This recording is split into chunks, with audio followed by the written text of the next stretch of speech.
It's my junior year of high school, okay? And I'm 16, and I have to set it up for you a little bit. I went to private school for high school. It wasn't a school for the blind or anything like that. It was just a regular private school up in Connecticut.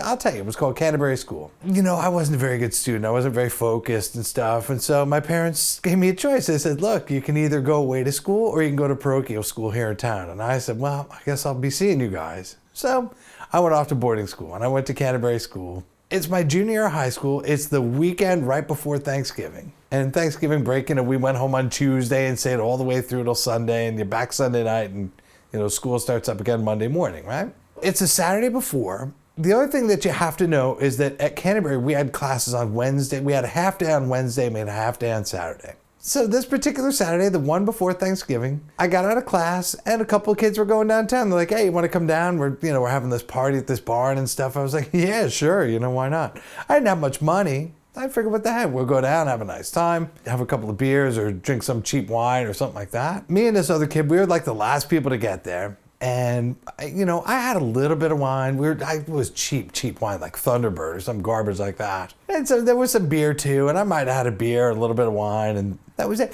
But it was up in this barn, and you had to climb up like this ladder and stuff and get in. And we had this local kid too. We called them townies in those days. And this kid was with us and stuff, and I don't even know why, but he was. And we're hanging out, and all of a sudden, the cops come. Right? We're on private property. We're trespassing, totally. And all these kids flee. They all split from this barn. They're like, boop, boop, boop, out they go. And I'll never forget the cop yelling at me going, hey, yo, come on, get down here. I was like, sir, I'm blind. I need a little bit of help. Yeah, of course you are. Come on. I was like, no, I really need help. And the cop's like, oh, you really are? Okay, let me give you a hand here, kid. And he helped me to this, the little ladder and things. And I walked down. And now I'm freaking out. I'm like, oh my God, this is it. We're in so much trouble. This is this is bad. This is real bad.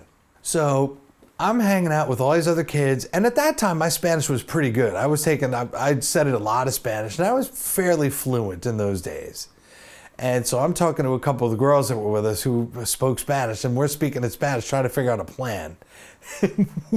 The plan we came up with was a good one. I think this would have worked. We decided that we were all sort of runaways, and we wound up together in New Milford, Connecticut. Right? Runaways go to like Port Authority in Manhattan, or they go to Chicago or Los Angeles or something. No. We all wound up together in New Milford, Connecticut. How did we? I don't even know. This was the dumbest idea in the world. So we tried to run that, and then this townie that was with us was like, no, these guys are from Canterbury, man, and he just ratted us out. And so now we go down to the police headquarters in New Milford, Connecticut. And I'm sweating. I'm like, oh my God, this is gonna be horrible. I've never been in this kind of trouble in my life. And I'm sitting there and I'm nervous, and they called the school, and the school was coming to pick us up. They sent these big buses or, big vans. There was like a dozen of us. I remember I was freaking out. And remember, I promise you, as sure as I'm sitting here, I was not drunk at all. I was scared to death, but I was not drunk. But and I was like, oh my God. And I just told the cop, I said, listen, I got to go to the bathroom for a second. And he knocked on the door, and there was a kid in there, and he's like, I'm washing my hands. And I said, oh my God. And I just sat down on the floor, spread my legs apart, ducked my head down, and just puked right there on the floor of the police station. I'll never forget the cop going, hey, Sarge, you better get the mop. Right? So that was that. So now the school comes to pick us up, and they got a couple of big vans and stuff, and they haul all 12 of us back to the school. And go to your rooms and just stay there. Don't go anywhere. Don't do anything. I didn't even have a cigarette or anything. I just stayed in my room and freaked out. Now I have to call my parents. I got to call my folks and tell them, you know what, I effed up a little bit. I'm in a little bit of trouble. And boy, the old man was happy. Let me tell you, he was thrilled. Oh, great. Fantastic. All right. Well, we'll figure out what to do with you. I was like, great. The next morning, I remember sitting in my room eating Cocoa Krispies out of a box, just, no milk or anything, just eating them, freaking out, going, oh, the old man's going to be here soon, and this is going to suck. And the old man finally shows up, and he's like, well, we got to go see, the dean now. We're going to see the dean of students. This guy, his name was Jack Goudreau.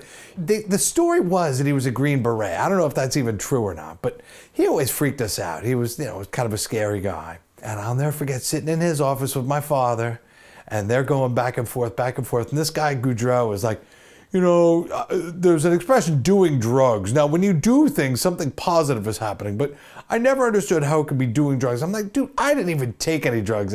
Nothing. I just drank. And so I sat and listened to these two go on and on and on and on and on. And then my father's like, well, I guess we're going home. And I was suspended for a couple of days. So remember I told you Thanksgiving started Tuesday? Well, for me, it started Sunday. So I went home and had an extra long Thanksgiving break. And my father, we didn't really speak of it much after that, And the nice part was that my parents couldn't really ground me, because I was never home. So what are they going to do? I'm at school most of the time. I actually went to a concert with a couple of kids the night after Thanksgiving. But we had bought tickets and stuff. And, what was I going to do?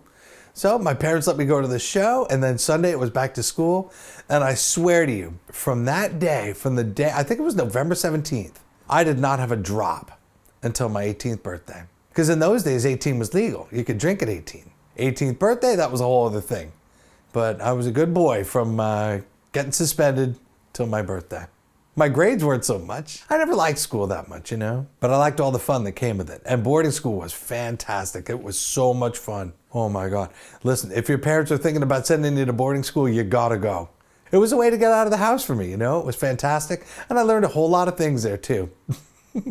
Except how to get out of a barn fast.